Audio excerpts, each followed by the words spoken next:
It is 2019. You are 28 years old, sitting in your car in the parking lot of your office.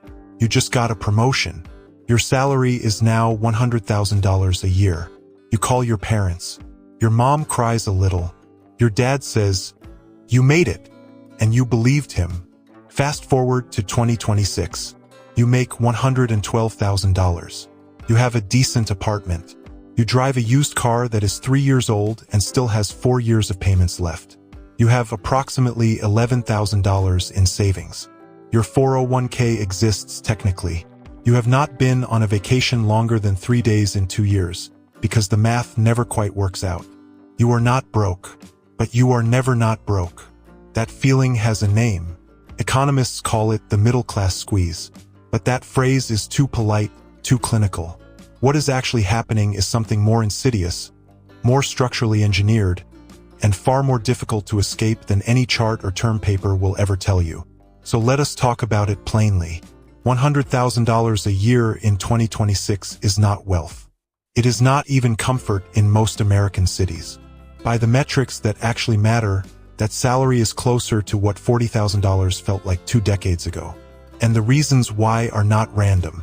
They are not bad luck. They are the cumulative output of a system that was quietly redesigned, piece by piece, to make sure that earning more feels like standing still. This is the American middle-class trap.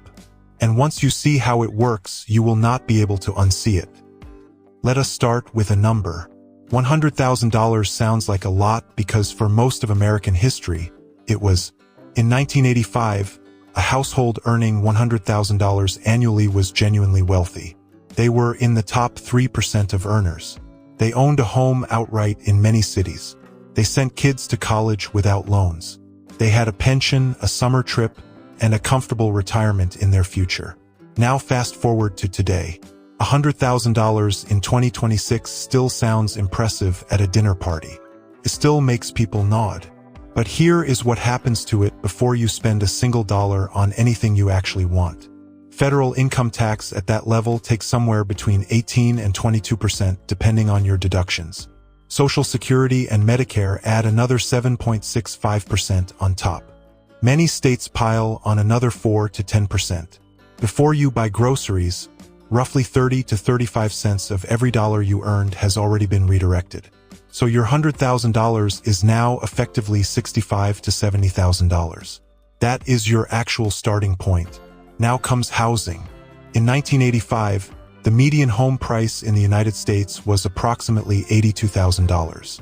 The median household income was around $23,000. That means a typical home cost roughly 3.5 times annual income. Painful but manageable.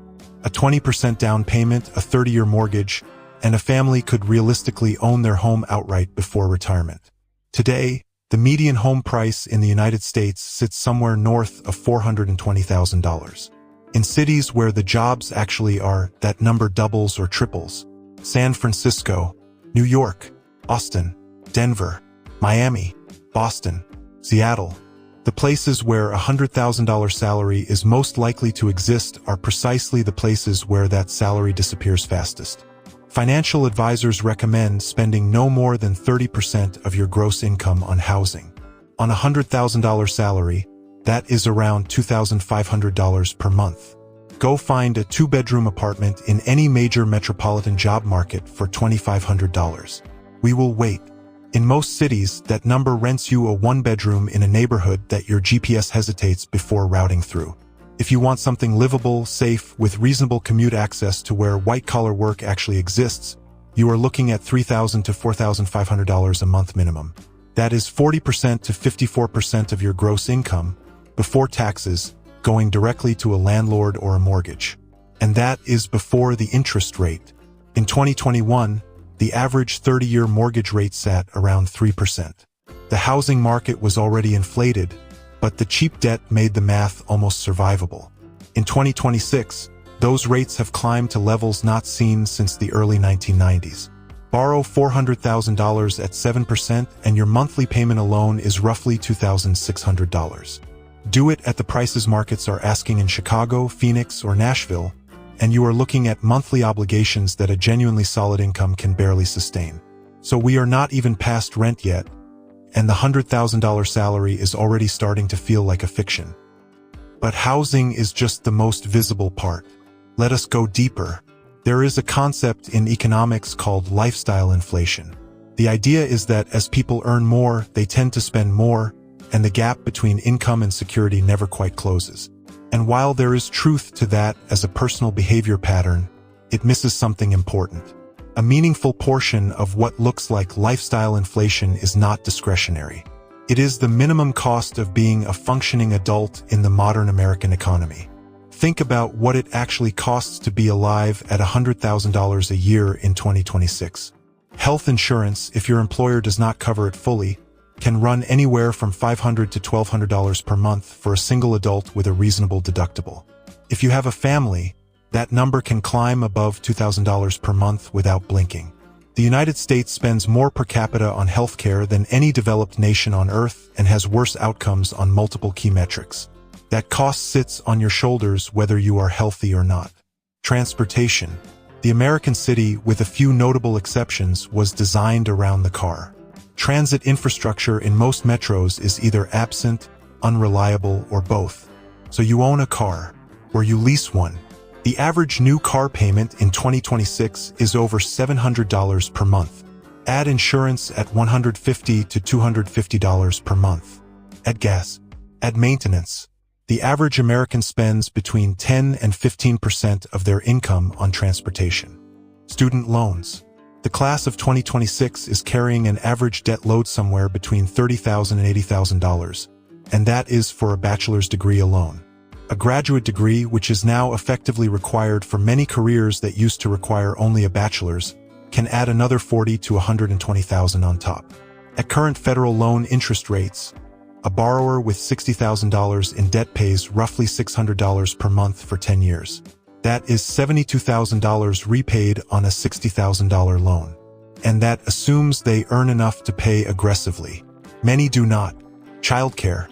If you have children, buckle up. The average annual cost of full-time childcare in the United States is over $15,000 per child. And in major cities, it routinely exceeds $25,000. That is not a luxury.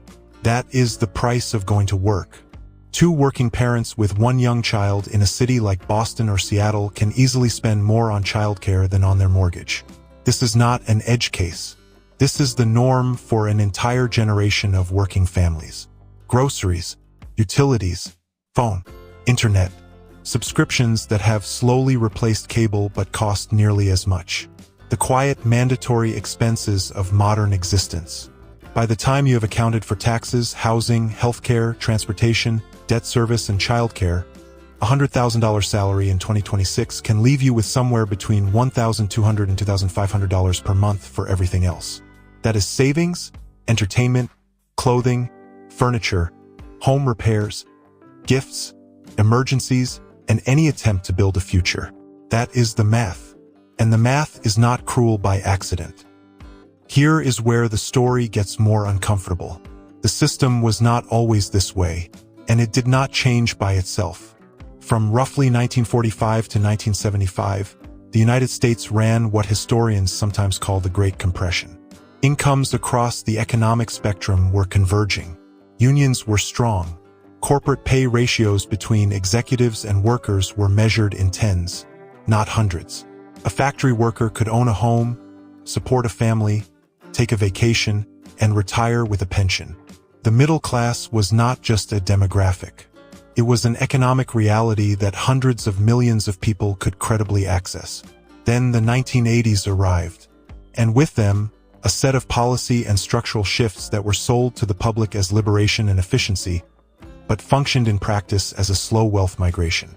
Supply-side economics, deregulation, the deliberate weakening of collective bargaining, the offshoring of manufacturing jobs, the financialization of the economy, the gradual replacement of defined benefit pensions with 401k plans that shifted retirement risk entirely onto workers. Each of these was, on its own, a defensible policy argument. Together, they composed a system that worked exceptionally well for capital and exceptionally poorly for labor. And perhaps most crucially, the housing market. America made a decision, over decades and in thousands of local zoning boards and city councils, to treat residential real estate as an investment asset rather than a place to live. Strict zoning laws limited density. New construction was chronically undersupplied relative to demand. Existing homeowners, who are statistically older and wealthier and vote at higher rates, had every political incentive to restrict supply and protect their asset values. The result is a housing market that no longer serves the function of providing affordable shelter. It serves the function of providing returns to those who already own. That is a fundamental restructuring of what housing means in this society. And the generation entering the workforce now, earning those $100,000 salaries, is the first generation in American history broadly expected to pay the price for it. Let us zoom out for a moment. There is a concept called the hedonic treadmill. It comes from psychology, not economics. The idea is that humans rapidly adapt to improvements in their circumstances and return to a roughly stable emotional baseline. You get the raise, you feel good for a few months, then the new salary becomes the new normal and it does not feel like anything special anymore. But there is a harder version of that treadmill operating in the American economy right now. It is not just that people adapt to higher incomes. It is that the costs underneath them rise to consume the increase before the feeling of improvement can even take hold. This is sometimes called the cost of living ratchet. Wages rise. Landlords raise rents to capture the increase. Healthcare costs inch upward. Car manufacturers launch new models priced for the new income bracket. The financial industry creates new products to extract a percentage of the slightly larger pile. And the worker, who worked harder and earned more and did everything right, finds themselves standing in almost exactly the same relative position as before. This is not conspiracy. It is emergent behavior. It is what happens when the systems for capturing income are better organized and more politically powerful than the systems for protecting it. Now for the part nobody wants to say out loud. The $100,000 threshold has become a trap partly because of how it is perceived and taxed. American tax policy was largely designed for an economy where $100,000 meant genuine affluence. The alternative minimum tax, introduced in 1969 to catch wealthy people dodging taxes, was never adequately indexed to inflation.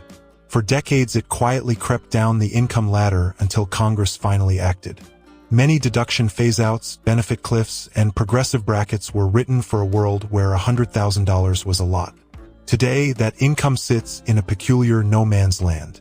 Too high to qualify for a substantial range of assistance programs and tax credits. Too low to insulate against the actual costs of modern life in a productive city. The benefits of being just under the line are gone. The security of genuinely disposable income is not yet available. You pay the high taxes of success without accessing the actual financial cushion that success is supposed to provide. There is an academic term for this. Researchers call it the benefits cliff, or more broadly, marginal rate compression. The effective marginal cost of earning more, when you account for lost benefits, additional taxes, and increased expected spending to maintain status and employability, can approach or even exceed 100% for some earners at specific income levels. In plain language, there are income ranges where earning an extra dollar costs you more than $1. Working harder makes you poorer, technically. That is not a flaw in the system. That is a feature that nobody is willing to politically address, because the people it hurts most are too busy working to organize around it. Let us bring this back to a person. A specific, real kind of person. Maya is 33. She lives in Denver. She has a master's degree in urban planning and makes $94,000 a year working for a mid-sized consulting firm. She has $51,000 in student loan debt, a car payment, and rents a one-bedroom apartment for $2,200 a month, which is not cheap but is lower than most of her friends pay. Maya is not living extravagantly. She has not taken a real vacation in 18 months. She eats out maybe once a week. She contributes 6% to her 401k, which her employer matches at 3%. She has about $9,000 in a savings account, which her financial advisor calls her emergency fund, but which would cover approximately 3 months of expenses if everything went sideways at once. On paper, Maya is doing everything right. She got the education. She got the career. She earns more than the median American household. She is responsible and forward-thinking, and she saves money. and she is terrified. Not in a dramatic crisis way, in a quiet, low-grade, background radiation kind of way. She does not feel like she is building toward something. She feels like she is maintaining her current position against a current that is constantly trying to push her backward. She is not wrong. Here is a number that should stop you cold. According to research by the Federal Reserve, as of recent data, the majority of Americans could not cover a $400 emergency expense from savings without borrowing or selling something. The majority. And this is not a statistic drawn only from low-income households. It runs surprisingly high into the middle and upper-middle income brackets. Financial insecurity at $90,000 per year is not a personal failure. It is a systemic outcome. And now the part where the honest narrator has to say something uncomfortable about the future. The forces compressing the $100,000 salary are not going away. Several of them are accelerating. Artificial intelligence and automation are restructuring the white-collar job market in ways that are still unfolding in real time. The jobs that historically anchored the professional middle class, paralegal work, junior financial analysis, mid-tier coding, copywriting, data entry, market research, are precisely the categories most exposed to AI displacement. This is not a distant hypothetical. It is the labor market story of 2025 and 2026. The implications are not simply that jobs will disappear, though some will. The more immediate effect is wage compression. When the supply of people who can do a job increases dramatically because machines now assist everyone, the premium for doing that job declines. We are already seeing this in specific sectors. The price of human cognitive labor is under structural pressure in a way it has not been since the Industrial Revolution replaced physical labor. Meanwhile, the assets that protect against that wage compression, primarily real estate and equity investments, are increasingly concentrated among those who already hold them. The S&P 500 has performed extraordinarily well over the long term, but the benefits of that performance flow disproportionately to the top 20% of households by wealth, who own the overwhelming majority of equity assets. Working families who were too financially stretched to invest meaningfully during the long bull market of the 2010s are now watching the gap widen while they are told they should have been more disciplined with their spending. The pension has been dead for 2 decades. Social Security faces solvency questions by the mid-2030s without legislative intervention.